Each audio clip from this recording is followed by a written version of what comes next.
அண்மை செய்தி. மக்களவை தேர்தலில் சுமார் 1 கோடி வாக்குகளை மட்டுமே பெற்றுள்ளதாக அதிமுக கூட்டணி தெரிவித்திருக்கிறதா அண்மை செய்தியாக பார்த்து வருகிறோம். இது குறித்த கூடுதல் விவரங்களோடு இணைகிறார் எமது செய்தியாளர் மதியழகன். வணக்கம் மதியழகன், விவரங்கள்.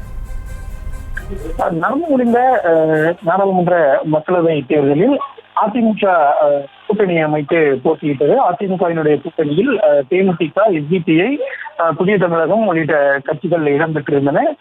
இந்த நிலையில் அதிமுக கூட்டணி இந்த தேர்தலில் சுமார் 1 கோடி வாக்குகளை மட்டுமே பெற்றிருக்கக்கூடிய புள்ளி விவரங்கள் தற்பொழுது வெளியாகி இருக்கின்றன.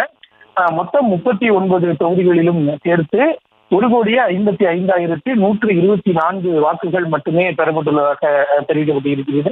இதில் முக்கியமான விஷயம் என்னவென்றால், அதிமுகவில் 1.5 கோடி தொண்டர்கள் இருப்பதாக தொடர்ச்சியாக அக்கட்சியினர் கூறுவது வழக்கம். அவ்வாறு கூறி வரக்கூடிய நிலையில் 1 கோடி வாக்குகள் மட்டுமே அதிமுக பெற்றிருப்பது கவனிக்கக்கூடிய ஒன்றாக இருக்கிறது. இந்த 1 கோடி என்பது இந்த தேர்தலில் மொத்தம் பதிவான வாக்குகளில் அதிமுக கூட்டணியை பொறுத்தவரை 23.05% வாக்குகளை மட்டுமே அதிமுக கூட்டணி பெற்று 2வது இடத்தை பிடித்திருக்கிறது. அதிமுகவில் 1.5 கோடி தொண்டர்கள் இருப்பதாக அக்கட்சியினர் கூறுவது வழக்கம். இதனைத் தொடர்ந்து 1.5 கோடி தொண்டர்கள் உள்ளதாக கூறி வந்த நிலையில் 1 கோடி வாக்கு கிடைத்திருப்பதாக தெரிவித்திருக்கின்றன. கூடுதல் விவரங்களுக்கு நன்றி மதியழகன். செய்திகளை உடனுக்குடனும் துல்லியமாகவும் தெரிந்து கொள்ள சப்ஸ்கிரைப் பண்ணுங்க.